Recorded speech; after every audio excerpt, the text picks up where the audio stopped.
Subscribe my channel Law and Communication Skills and press the bell icon for more informative lectures.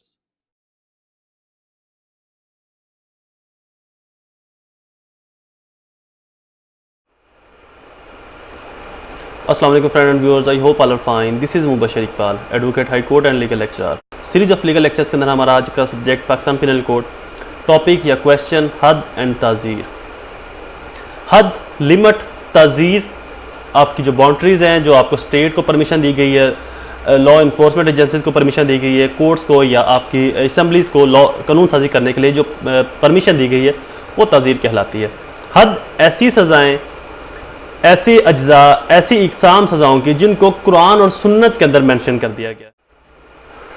इस्लाम, अक्सर इस्लाम के बारे में ये एक थ्योरी है, ये एक राय है कि जी इस्लाम के अंदर सज़ाएँ बहुत सख्त हैं, इस्लाम सज़ाएँ बहुत सख्त देता है।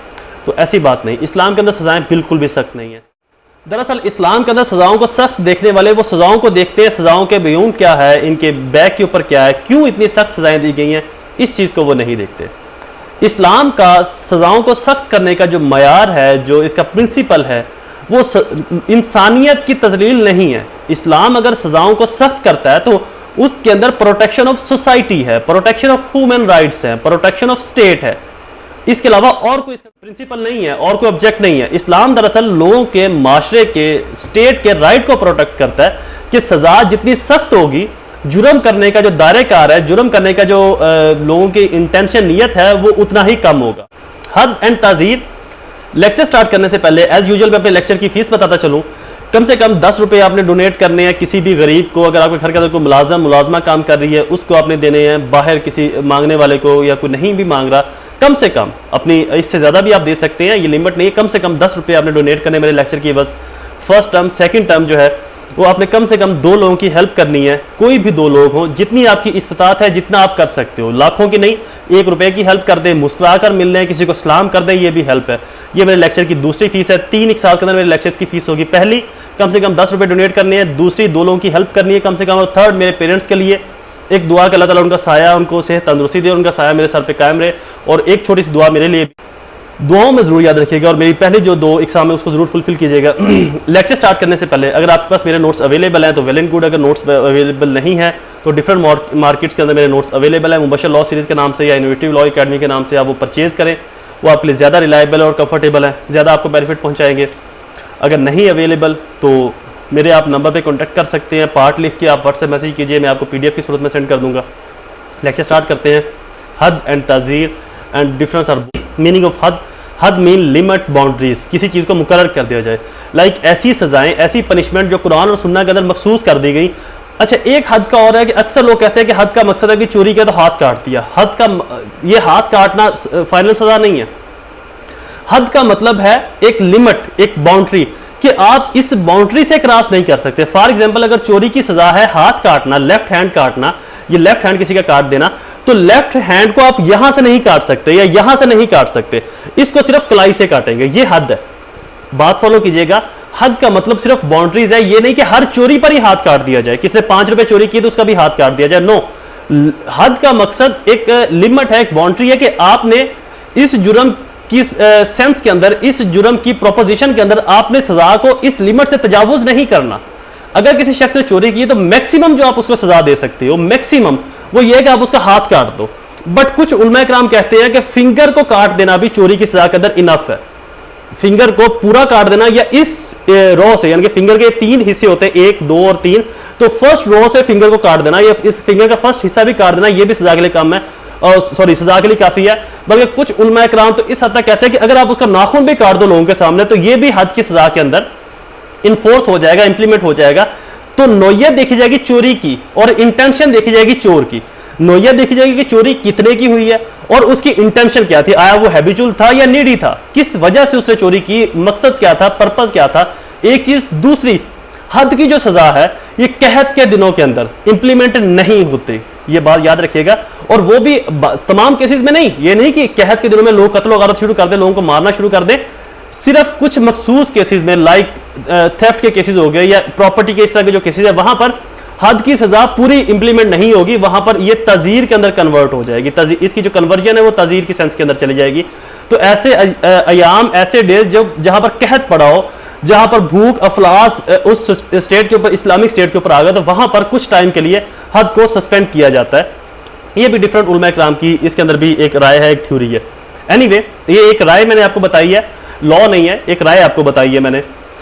हद लिमिट है, बाउंड्रीज है, इससे आप क्रॉस नहीं कर सकते, इससे कम जितनी भी आप सजा दे सकते हो। तजीर पनिशमेंट, ऐसी पनिशमेंट जिसको अवार्ड किया जा सकता है या जिसको बनाया जा सकता है, जिसकी परमिशन दी गई है इस्लाम ने। अच्छा, इस्लाम एक कंप्रीहेंसिव मजहब है। अगर आप इस्लाम को इसका पूरी तरह से मुताला करो तो इस्लाम हर तरह से गाइड करता है। जैसे किसी बच्चे को गाइड किया जाता है, इस तरह से अल्लाह तबारक व तआला ने हमें कुरान पाक के अंदर और नबी सल्लल्लाहु अलैहि वसल्लम ने हमें अपनी हदीस के जरिए, सुन्नत के अंदर इस तरह से हमें गाइड किया कि इसका ये काम कीजिए, इसका ये कीजिए। तो जो इस्लाम को नहीं समझ सकते उनका क्रिटिसाइज करना बनता है, लेकिन अगर इस्लाम को पढ़ा जाए, समझा जाए, तो जितना कंप्रीहेंसिव मजहब इस्लाम है इतना कोई भी और मजहब नहीं है। जिस तरह से ये राइट की, लाइबिलिटीज की प्रोटेक्शन करता है, वायलेशन से लोगों को बचाता है, उनकी अगेंस्ट सख्त से सख्त कार्रवाई करता है, तो ये एक बड़ा सॉफ्ट और जो है वो कंप्रीहेंसिव दीन है, तमाम कोड ऑफ लाइफ को ये फुलफिल करता है। तो तज़ीर का जो प्रिंसिपल देने का इस्लाम का मकसद था वो ये था कि कुछ ऐसी सजाएं या कुछ ऐसे जुराइम जो उसके बाद वक्तन फवक्तन आते रहेंगे सोसाइटी के अंदर, तो उनके लिए रास्ते को खुला छोड़ दिया जाए। लाइक अगर तमाम जुराइम के ऊपर हद नाफज कर दी जाती है, फॉर एग्जाम्पल हर जुर्म को बोल दीजिए कि ये भी हद में है, ये भी हद में है, ये भी हद में है। अब उसके बाद अगर कोई क्राइम आता, लाइक आज से 1400 साल पहले सोशल मीडिया नहीं था, आज से 1400 साल पहले बम ब्लास्टर्स नहीं थे, खुद कुछ धमाके करने वाले नहीं थे, आज से 1400 साल पहले आप कह लें कि ये जो वर्गलाने वाला काम है, ये जो सोशल मीडिया के जरिए या प्रिंट मीडिया के जरिए उकसाने वाला जो काम है, ये नहीं था। तो बहुत सारे ऐसे जुराइम हैं जो 1400 साल पहले नहीं थे, लेकिन आज वो एग्जिस्ट करते हैं सोसाइटी के अंदर। तो इस्लाम को पता था कि with the passage of time कुछ ऐसे नए जुराइम भी आ सकते हैं, कुछ ऐसी इकसाम आ सकती हैं जो कानूनी हो सकती हैं, गैर कानूनी हो सकती हैं, या with the passage of time एक काम जैसे कि पोस्ट, इसकी काश्त एक वक्त के ऊपर जायज थी, हो सकता है पुराने, जारी बात अगर कुछ पहले, कुछ साल पहले, 30-40 साल पहले इसकी जो काश्त थी वो जायज थी, तो सदियों साल पहले भी जायज हो, लेकिन अब इसको बैन कर दिया गया। इस तरह से और बहुत से काम है और बहुत सी चीजें जो पहले जायज थी लेकिन बाद में उनको स्टेट ने अपनी प्रोटेक्शन के लिए, अपने तहफ़्फ़ुज़ के लिए या अपने मफादात के लिए उनको बैन कर दिया, उनको गलत, नामुनासिब या गैर कानूनी करार दिया। तो इस्लाम को पता था कि इस तरह के बहुत से ऐसे एक्ट हो सकते हैं आने वाले दौर में, आने वाले अय्याम में। तो अगर सजाओं को फिक्स करके बंद कर दिया गया तो जो बाद में ऐसे जुराइम आएंगे उनके कोई हल नहीं होगा, उनकी कोई फिर कोई ऐसी पनिशमेंट नहीं होगी, ऐसी कोई उनकी सजा जजा का अमल नहीं होगा। तो इस्लाम ने कुछ जुराइम की मखसूस सजाएं दे दी कुरान पाक में और अहादीस की सूरत में, और कुछ जुराइम को और बाकी ऐसे चीज़ों जिनको इस्लाम ने ऊपर खुला छोड़ दिया कि ये स्टेट के हुक्मरान के ऊपर, ये जो स्टेट की काबीना है उसके ऊपर डिपेंड करता है कि अगर कोई ऐसा नया जुर्म आता है तो उसने उस जुर्म की सजा क्या, कैसे और क्यों देनी है, और कितनी देनी है और किस तरह से देनी है। तो ऐसी सजाएं, ऐसी चीजें जो हद के अंदर नहीं आती, या जो कुरान पाक, कुरान और सुन्नाह के अंदर नहीं आती, या जो हद के अंदर तो आती हैं लेकिन उनको फुलफिल नहीं किया जा सकता, तो ऐसी सिचुएशन के अंदर वो जो सजाएं हैं, वो जो पनिशमेंट्स हैं, उनको ओपन छोड़ दिया गया स्टेट के ऊपर कि स्टेट जो मुनासिब समझे इन जुराइम की सजा को डिटरमाइन करके इन्फोर्स कर सकती है। तो वो सजाएं, वो जुराइम कहलाते हैं तज़ीर के सेंस में, वो सजाएं तज़ीर कहलाती हैं। मीनिंग ऑफ तज़ीर टू पनिशमेंट, मीनिंग ऑफ हद मैंने आपको बता दिया, डेफिनेशन, लिस्ट ऑफ हद ऑफेंस, ऐसे जो ऑफेंस जो हद के अंदर आते हैं। फर्स्टली तो मर्डर, कत्ल, कत्ल का बदला कत्ल होगा, किसास की सूरत में लिया जाएगा। सेकंड, वो मैंने कत्ल यहां पर नहीं लिखा, वो आप लिख लीजिएगा हेडिंग के अंदर। सेकंड है सेक्सुअल इंटरकोर्स या जिना करना विद इंटेंशनली, विद कंसेंटली, बाहमी रजामंदी से एक लड़का और लड़की जो आपस में शादीशुदा नहीं है। शादीशुदा का प्रोसीजर क्या है, इस्लाम ने शादी की डेफिनेशन क्या है कि इस्लामिक तरीके से उन्होंने आपस में निकाह नहीं किया हुआ, गैर इस्लामिक तरीके से भी निकाह किया हुआ। एक चीज, लड़का मुसलमान है, लड़की गैर मुस्लिम है, तो उन्होंने निकाह किया हुआ। दूसरी, लड़की मुसलमान है, लड़का गैर मुस्लिम है, तो निकाह किया हुआ, वो भी अन इस्लामिक होगा। इस्लामिक निकाह के इंग्रेडिएंट्स क्या है कि लड़का भी मुसलमान हो, लड़की भी मुसलमान हो, लड़का भी अडल्ट हो, लड़की भी अडल्ट हो, यानी कि लड़का भी जवान हो, अपनी अच्छाई बुराई को समझते हो, लड़की भी जवान हो, अच्छाई बुराई को समझती हो। इस सिचुएशन में अब इसके अंदर एक और चीज एडिशन करता जा रहा हूं मैं कि वली का होना, लेकिन ये कंट्रोवर्शियल बयान है, कंट्रोवर्शियल राय है कि वली होना चाहिए या नहीं होना चाहिए। कुछ फिरकों के अंदर वली का होना जरूरी है और कुछ इमामों के नजदीक वली का होना जरूरी नहीं। सिर्फ लड़का और लड़की अगर कंसेंट अपनी देते हैं, कबूल अजाबो कबूल करते, तो आपस में निकाह के बंधन में बन जाएंगे, उनका आपस में निकाह हो जाएगा। एनीवे, वो हमारा टॉपिक नहीं है, वो नेक्स्ट मैं अपने टॉपिक के अंदर डिस्कस करूंगा कि निकाह के एसेंशियल क्या होते हैं। लड़का भी जवान है, लड़की भी जवान है, अपने अच्छे बुरे को जानते हैं, उन्होंने इजाबो कबूल किया, कौलो करार किया, उनका आपस में निकाह हो गया, इस सूरत में अगर वो इंटरकोर्स करते हैं तो देन उनके ऊपर पनिशमेंट नहीं है। अगर इसेंशियल निकाह के फुलफिल नहीं हुए, लड़का मुसलमान नहीं, लड़की मुसलमान नहीं है, या उन्होंने आपस में निकाह नहीं किया हुआ, या उन्होंने किसी और मजहब के अकॉर्डिंगली निकाह किया हुआ, या कुछ भी और है, या लड़की जो है वो नाबालिग है, जो अनसाउंड माइंडेड है, कम सन है, छोटी उम्र की है, तो इस सूरत में भी अगर लड़का और लड़की आपस में इंटरकोर्स करते हैं तो वो जिना की सूरत में आएगा। अब प्रूफ ऑफ जिना कैसे होगा?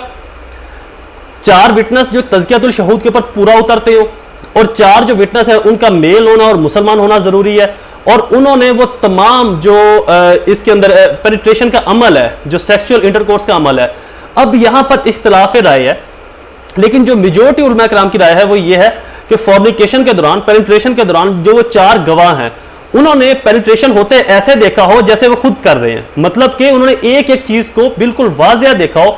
अगर इस तरह से उन्होंने देखा है तो फिर उनकी जो एविडेंस है, सिर्फ जिना के केसेस में, जिना के अंदर बहुत स्ट्रिक्टली स्टैंडर्ड है विटनेस का, तो अगर उन्होंने इस तरह से देखा है, इसकी आसान एग्जांपल मैं एक और आपको देता हूं कि जो जिना के केसेस के अंदर विटनेस के ऊपर जो इन्फोर्सिबिलिटी या लाइबिलिटीज है देखने की, वो ये है कि एक इमाम के नजदीक ये है कि अगर एक डोल को कुएं के अंदर फेंका जाए और देखने वाले ने उस डोल को कुएं के अंदर जानते और वहां से पानी को बाहर लाते देखा हो, तो इस तरह के जो आई विटनेस है वो कैपेबल होंगे जिना के केसेस के अंदर, इंटरकोर्स के केसेस के अंदर। अदरवाइज अगर कोई शख्स ये कहे, 4 लोग ये कहें कि जी हमने एक लड़का और लड़की को रूम के अंदर जाते देखा, या हमने उनको नामुनासिब हालत में देखा, विदाउट नूड हालत में उनको देखा, तो ये भी उनकी जो एविडेंस की रिलायबिलिटी है उसको एक्सेप्ट नहीं किया जाएगा, उसकी एविडेंस से उनकी एविडेंस से इनकार कर दिया जाएगा, वो एज ए विटनेस कैपेबल नहीं होंगे।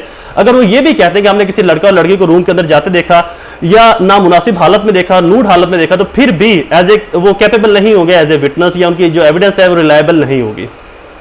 तो उन्होंने पेनिट्रेशन के सारे अमल को बगौर और अपनी आंखों से देखा हो, और इस तरीके से देखा हो जैसे कोई खुद से करता है। यहां इतना स्ट्रिक्ट है लॉ, इस्लामिक लॉ इस तरह के मामला के ऊपर। लोग कहते हैं कि इस्लाम के अंदर सजाएं बहुत सख्त है, इस्लाम के अंदर सजाएं सख्त नहीं है, इस्लाम का गवाह को जज करने का म्यार भी उतना सख्त है, इतना ही सख्त है। असल में दरअसल कुछ सजाएं तो अल्लाह ताला ने नाफिज कर दी, जैसे कि अक्सर मैंने अपना एक रिसर्च की, मेरा एक थीसिस था जिना के ऊपर, तो जो जिना के अंदर सजा का इंप्लीमेंट है ना, कि जिना के अंदर किसी के राइट की वायलेशन नहीं हो रही। ये अगर आप देखें जितनी भी सजाएं हैं वहां पर किसी ना किसी शख्स के राइट की वायलेशन हो रही है।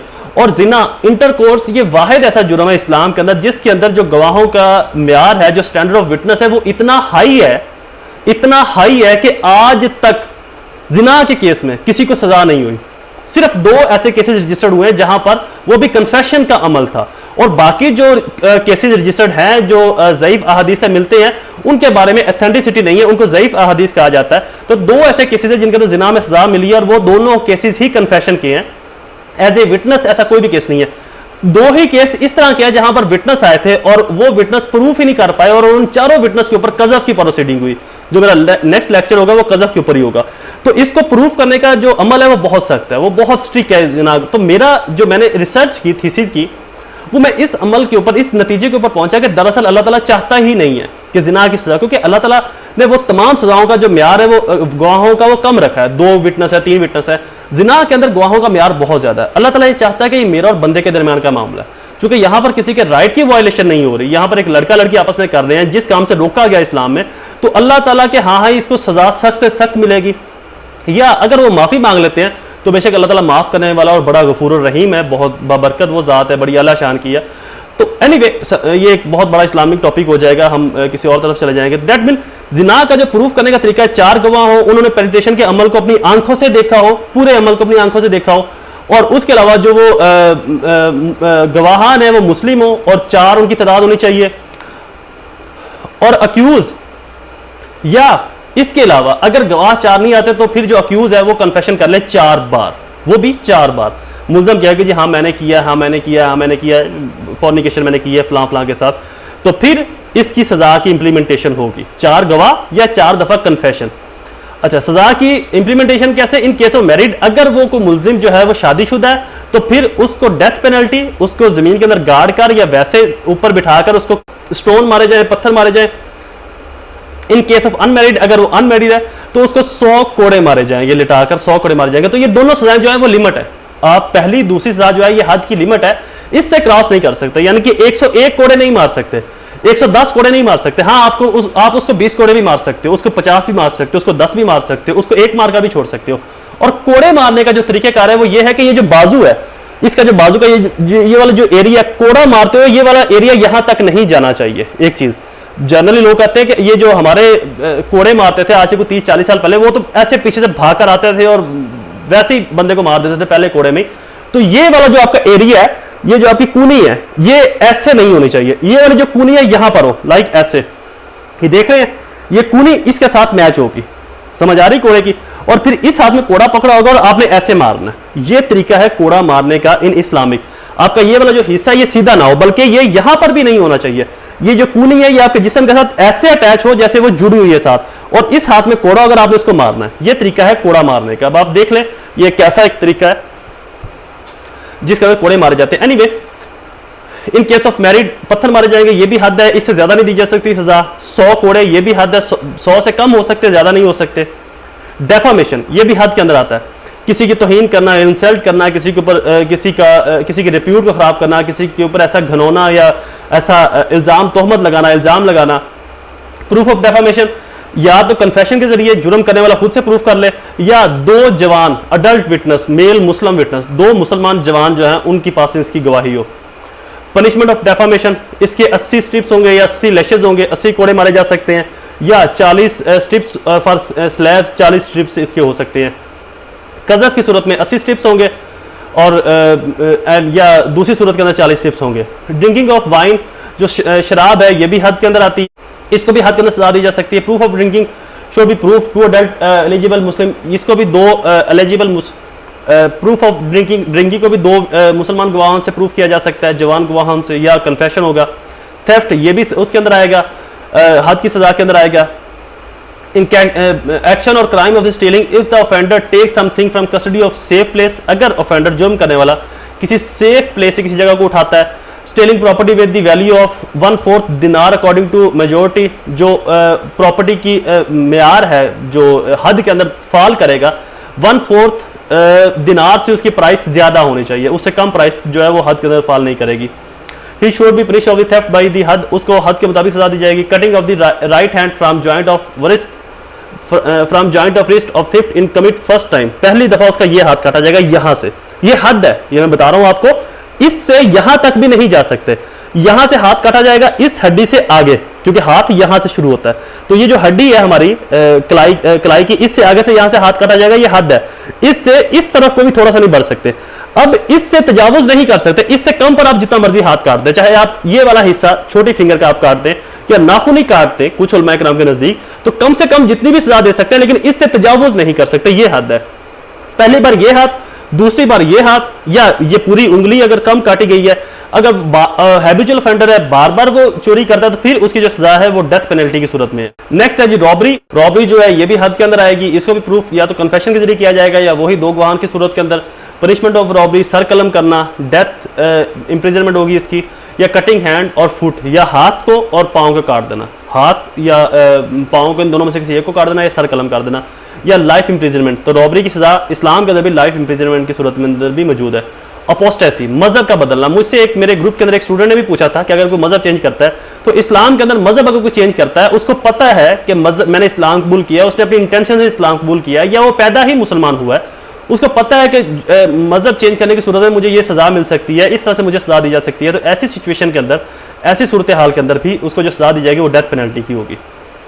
बट ये आजकल हमारे माशरे में इन्फोर्स नहीं हो सकती। क्यों नहीं हो सकती, इसका मैं अपने और लेक्चर के अंदर डिटेल जिक्र करूंगा कि अपोस्टेसी जो है, मजहब का चेंज करना, बदलाव आना मजहब के अंदर, इसको क्यों हम जिक्र अपने अंदर इन्फोर्स नहीं कर सकते, इसकी क्या वजूहात हैं, उसका मैं अपने एक डिटेल लेक्चर के अंदर जिक्र करूंगा। रिबिलियन, सरकशी, बगावत कर देना, माशरे के अंदर, स्टेट के अंदर, अपने मुल्क के अंदर सरकशी कर देना, इसकी जो सजा है वो भी डेथ है और लाइफ इम्प्रिजनमेंट भी है। डिफरेंस बिटवीन हद एंड ताजीर एज टू ऑब्जेक्ट, जो हद है इसका ऑब्जेक्ट कुरान और सुन्ना और अल्लाह ताला की तरफ से है। ताजीर का जो ऑब्जेक्ट है ये ऑफेंडर की रिफॉर्मेशन के लिए, उसकी करेक्शंस के लिए है।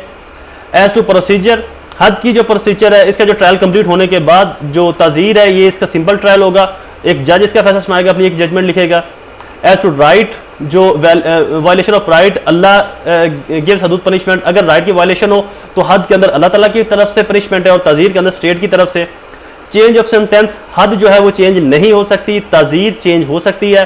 पर्डन ऑफ सेंटेंस, पर्डन का मतलब होता है सज़ा की माफ़ी, तो हद की सज़ा की माफ़ी नहीं है, ताज़ीर की माफ़ी हो सकती है, प्रेसिडेंट के पास पावर ऑफ पर्डन होता है। ऑपरेशन ऑफ मिस्टेक, हद के अंदर अगर थोड़ा सा भी डाउट या शक आ जाए तो हद इन्फोर्स नहीं होगी, लेकिन ताज़ीर के अंदर अगर डाउट या शक आता है तो ताज़ीर इन्फोर्स हो जाएगी। Rule of testimony, evidence of women is not capable, हद के अंदर जो वुमेन की गवाही है वो कैपेबल नहीं होगी, लेकिन ताज़ीर के अंदर जो वुमेन की एविडेंस है वो कैपेबल होगी, वो रिलायबल होती है। स्टैंडर्ड ऑफ विटनेस, हद के अंदर जो स्टैंडर्ड ऑफ विटनेस है वो बहुत हाई है, तज़कियतुल शहूद को फुलफिल करना बहुत ज़रूरी है, बट ताज़ीर के अंदर स्टैंडर्ड ऑफ विटनेस इतना हाई नहीं है। मेंशन ऑफ सेंटेंस इन हदूद cases, murder, apostasy from Islam, robbery, theft, adultery, defamation, rebellion, alcohol drinking, कत्ल एटसेट्रा। ताज़ीर की जो पनिशमेंट है वो मेंशन नहीं है, वो तमाम जुर्म जो इनके अलावा है वो ताज़ीर के अंदर आएंगे। एज टू डायरेक्शन, हदूद केसेस के अंदर जज डायरेक्शन नहीं दे सकता, जो सज़ा दी गई है इस्लाम के अकॉर्डिंग, कुरान और सुन्नत के अकॉर्डिंग वही देनी पड़ेगी। ताज़ीर के अंदर जो डायरेक्शन है वो जज की होगी। रिप्लेसमेंट, हदूद जो है वो ताज़ीर के अंदर रिप्लेस हो जाएगा, लेकिन ताज़ीर जो है वो हदूद के अंदर रिप्लेस नहीं हो सकती। नेक्स्ट हेडिंग है प्रिक्लूड रिमार्क्स। आई होप आपको ये लेक्चर पसंद आया होगा। मेरे चैनल को सब्सक्राइब करना और बेल आइकन को प्रेस करना ना भूलें ताकि तमाम इन्फॉर्मेटिव लेक्चर बरवकत आप तक पहुँच सकें। मेरी वीडियो को लाइक और शेयर ज़रूर किया करें, मुझे अपनी दुआ में ज़रूर याद रखिएगा। अल्लाह ताला आप सबका हामी नासिर हो। वस्सलाम।